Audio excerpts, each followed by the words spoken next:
안녕하세요. 부자오빠입니다. 삼성전자가 워낙 규모도 크고 다양한 사업을 하고 있기 때문에 호재와 악재가 매일 번갈아 가면서 나오는 것 같습니다. 오늘 댓글에서 두 분이나 엔비디아 GPU 수주 소식을 알려주시더라고요. 그 중에 한 분은 내용을 다뤄달라고 저한테 요청을 하셨습니다. 사실 저도 뉴스를 보고 마침 영상을 하나 만들려던 참인데 타이밍 정말 기가 막히네요. 그럼 지금부터 팩트 체크를 한번 들어가 보겠습니다. 결론부터 말씀드리면 사실일 가능성이 매우 높습니다. 사실 예전부터 알려져 있던 소식이긴 한데 워낙 변수가 많아서 실제로 출시되기 전까지는 지켜보자는 게 저희 생각이었습니다. 하지만 대부분의 기사에서 같은 얘기를 하고 있고 엔비디아 홈페이지에 가봐도 지포스 RTX 3000 시리즈 출시일이 이미 공식적으로 나와 있습니다. 엔비디아의 새로운 GPU는 삼성 파운드리 팔라노로 생산이 되는 게 맞고요. 이번 일로 삼성 파운드리는 대여를 낚았다고 보시면 됩니다. 엔비디아가 왜 대여인지는 제가 뒤에서 따로 또 설명을 하도록 하겠습니다. 일단 엔비디아 홈페이지에 가보면 지포스 RTX 30 시리즈가 9월 17일에 출시된다고 나와 있습니다. 총 3가지 제품이 출시 예정인데 그 중에서 가장 성능이 좋은 것은 3090 시리즈입니다. 쿠다 코어와 메모리 크기만 봐도 3090이 가장 스펙이 좋다는 것을 알 수 있습니다. 그 뒤를 이어서 3080 그리고 3070도 사양이 공개가 되어 있는데 숫자가 높을수록 성능이 좋다고 생각하시면 됩니다. 엔비디아는 전통적으로 숫자로 네이밍을 붙이는데 일반적으로 숫자가 클수록 성능이 좋은 경우가 많습니다. 물론 100%는 아니지만 대체적으로는 그렇습니다. 출시일은 제품군에 따라서 조금씩 차이가 있는 것 같습니다. 그럼 이쯤에서 엔비디아가 도대체 얼마나 대단한 회사길래 제가 아까 대여를 낚았다고 표현했는지 알아보도록 하겠습니다. 만약 엔비디아가 구멍가게 수준이라면 GPU 수주가 그렇게까지 큰 호재가 아닐 겁니다. 일단은 시총부터 보겠습니다. 엔비디아는 미국 나스닥에 상장되어 있고요. 시총은 404조입니다. 삼성전자보다 시총이 더 높기 때문에 우리나라에 오면 바로 짝 먹을 수 있습니다. 그 정도로 시총이 높은 기업이라고 생각하시면 되고요. 참고로 세계 반도체 기업 중에 시총이 가장 높은 기업은 대만의 TSMC이고 그 다음이 바로 엔비디아입니다. 그러니까 엔비디아가 세계 2위입니다. 다음으로 매출을 보면 2020년 2분기에 38.7억 달러입니다. 우리나라 돈으로 환산을 하면 4조 5천억 정도 되죠. 편의상 1년으로 단순 계산을 하면 약 18조 정도가 되겠네요. 삼성전자의 연 매출이 한 230조 정도 되거든요. 한 12배 정도 차이 납니다. 일단 매출만 놓고 보면 삼성전자의 상대가 되지 않습니다. 그 다음에 영업이익을 보면 2분기 기준 15.2억 달러로 우리나라 돈으로 1조 8천억입니다. 1년이면 7조 2천억 정도가 되겠죠. 다시 한번 말씀드리지만 저는 편의상 단순 계산한 겁니다. 당연히 분기마다 다를 것이고 아마 내년이면 더 많이 올라가 있을 겁니다. 이 점을 감안하고 봐주시면 감사하겠습니다. 삼성전자의 최근 몇 년간의 영업이익을 보면 1년에 한 27조에서 58조 정도로 왔다 갔다 합니다. 반도체 호황기 때는 거의 60조 가까이 영업이익을 냈었는데 가장 최근만 놓고 보면 30조가 조금 안 됩니다. 그래서 지금은 조금 많이 떨어진 상태인데 어쨌든 오차가 크긴 하겠지만 엔비디아와의 차이는 대략 4배에서 8배 정도 난다고 보시면 됩니다. 당연히 삼성전자가 훨씬 높죠. 확실히 체급 차이가 좀 많이 납니다. 매출과 영업이익 규모로 보면 엔비디아는 삼성전자보다 한참 아래입니다. 그러나 시총은 엔비디아가 더 높다는 사실, 정말 많은 것을 생각하게 하네요. 물론 기업의 가치를 단순히 매출이나 영업이익으로 매길 수는 없습니다. 하지만 아무리 이것저것 변수를 감안을 해도 삼성이 심하게 저평가받고 있구나. 이런 생각은 제가 안 할 수가 없네요. 자, 하지만 시총이란 것은 시장에서 냉정하게 기업의 가치를 평가한 것이기 때문에 저는 일단 그냥 받아들이겠습니다.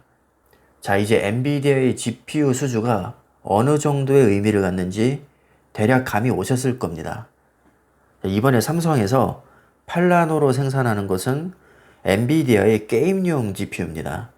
엔비디아는 세계 최대의 그래픽카드 제조사이기 때문에 가장 핵심적인 사업을 삼성이 계약을 따냈다고 생각하시면 됩니다. 자, 말이 나온 김에 엔비디아에서 게이밍 부분만 따로 떼놓고 한 번 더 매출을 살펴보겠습니다. 분기 매출이 16.5억 달러입니다. 한 2조 정도 되죠. 그렇다면 1년에 8조라는 얘기인데 1년에 8조? 이 정도면 정말 굉장히 큰 규모입니다. 그러니까 삼성이 지금 굉장히 큰 먹거리를 잡은 겁니다. 그런데 엔비디아의 현재 분위기로 봐서는 아마도 급격하게 성장을 할 겁니다. 지금 당장은 솔직히 그렇게까지 크다고 볼 수는 없는데 물론 삼성전자에 비해서 말씀드리는 겁니다. 그래픽카드만 연매출 8조면 정말 엄청난 거죠. 자, 그래서 각종 벤치마크를 보니까 전 세대에 비해서 성능이 거의 60%에서 많게는 2배까지 지금 향상됐다고 얘기를 하고 있거든요. 이 정도면 엔비디아에서 설계를 정말 기가 막히게 잘한 겁니다. 물론 삼성전자 파운드리 기술력도 인정을 해줘야겠죠. 설계를 아무리 잘해도 파운드리가 받쳐주지 못하면 반도체는 좋은 성능이 절대로 나올 수가 없습니다. 자, 예를 들면 아무리 고해상도로 사진을 찍어도 프린터가 구리면 좋은 출력물이 나올 수가 없겠죠. 엔비디아는 팹리스 업체입니다. 팹리스라는 것은 반도체를 설계하는 것을 얘기하는데 쉽게 말해서 반도체를 디자인한다고 생각하시면 됩니다. 그리고 TSMC와 삼성전자는 엔비디아나 기타 팹리스 업체에서 디자인을 해온 반도체를 가지고 설계 도면대로 그대로 만들어주는 업체입니다. 팹리스가 필름의 원본이라면 파운드리는 인쇄소가 되는 것이죠. 당연히 원본이 같아도 프린터의 품질에 따라 결과물은 엄청나게 차이가 납니다. 만약에 엔비디아의 그래픽카드가 이번에 히트를 친다면 앞으로도 삼성에게 맡길 가능성이 저는 높다고 봅니다. 이번 거래를 계기로 서로 신뢰감이 형성이 되면 엔비디아의 데이터용 GPU나 자율주행 연산장치도 삼성 파운드리로 올 가능성이 충분히 있죠. 왜냐하면 파운드리는 업체를 바꾸는 게 쉽지가 않습니다. TSMC에서 삼성으로 지금 왔는데 아마 삼성에서 엄청나게 공을 들였을 겁니다. 제가 잘은 모르지만 추측을 해보자면 아마 TSMC보다는 훨씬 더 저렴한 가격에 파운드리 물량을 받지 않았을까, 그렇게 저는 개인적으로 예상을 해봅니다. 왜냐하면 솔직히 TSMC에 비해서 거의 모든 면에서 딸리기 때문에 가격 경쟁력밖에는 지금 밀어붙일 게 없습니다. 더군다나 엔비디아는 오랫동안 TSMC에게 수주를 맡겨왔기 때문에 굳이 비슷한 가격이라면 삼성에게 올 이유가 없거든요. 그리고 지금 들리는 소문으로는 이번에 나오게 될 그래픽카드의 가격이 그렇게 높게 형성되지 않았다는 얘기를 제가 들었습니다. 물론 이것도 나와봐야 합니다.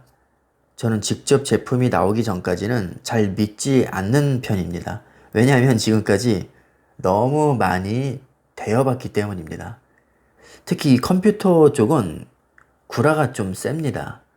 그래서 가격 책정을 분명히 이렇게 했다고 했는데 뚜껑을 까보면 아닌 경우가 되게 많았어요. 대부분 가격이 높게 나오는 경우가 많죠. 그래서 제가 확실히 장담을 할 수 없지만 일단은 가격이 그렇게 비싸지 않게 나올 거라는 얘기가 많이 지금 돌고 있거든요. 그런데 성능은 굉장히 좋게 나왔단 말이에요. 결국에는 삼성에서 굉장히 싸게 단가를 후려치지 않았나. 그냥 개인적인 예측을 해봅니다. 제가 이런 가정을 하는 이유는 삼성에서도 길게 봤을 때는 당장은 뭐 본전치기 내지는 심지어 살짝 적자가 난다고 해도 어차피 지금 라인이 놀고 있고 또 장기적으로 봤을 때 엔비디아는 정말 대형 고객이 될 수 있기 때문에 지금 아마 이 길을 터놓는 작업이지 않을까. 저는 그렇게 그냥 예상을 하는 것이죠. 자, 어쨌든 엔비디아는 미국에서 지금 테슬라와 더불어서 가장 핫한 기업 중에 하나이기 때문에 점점 몸집을 불려나갈 겁니다. 주가도 저는 굉장히 많이 뛸 거라고 생각을 합니다. 지금도 꽤나 덩치가 커졌지만 반도체 2위니까요. 자, 앞으로가 더 기대되는 기업이기 때문에 삼성의 파운드리가 엔비디아를 고객으로서 꽉 잡았으면 하는 바람입니다. 자, 이렇게 고객들을 하나 둘 늘려가다 보면 TSMC와의 격차를 많이 줄일 수 있을 겁니다. 물론 가장 좋은 건 TSMC를 잡고 세계 1위로 올라서는 것이겠지만 제가 여러 번 말씀드렸다시피 그것은 현실적으로 너무 어렵습니다. 파운드리에서 TSMC의 어떤 지위는 D램에서 삼성전자와 거의 다를 바가 없거든요. 거의 넘사급입니다. 그러니까 잡는 게 쉽지가 않겠죠, 당연히. 자, 하지만 불가능해 보이는 것도 또 해낼 수 있는 힘이 있는 게 삼성전자이기 때문에 저는 일단은 기대는 해보려고 합니다. 너무 많은 기대는 아니지만 뭐 불가능하다고도 생각하지 않아요, 저는. 그래서 가능성을 열어두고 좀 오랫동안 지켜보는 게 좋을 것 같습니다. 단기간에는 아마 많이 힘들 거고요. 10년 후라면 또 가능성이 있지 않나 그렇게 생각을 해봅니다. 자, 오늘 이렇게 제가 좋은 소식을 공유를 했는데요. 앞으로도 더 좋은 소식이 많이 들렸으면 좋겠습니다. 주가도 이제 좀 뛸 때가 된 것 같은데 다시 떨어져도 괜찮으니까 한두 번 정도는 기분 전환용으로 떡상 한번 해줬으면 좋겠습니다. 서비스 차원에서 말이죠. 자, 오늘 영상은 여기까지 하겠습니다. 감사합니다.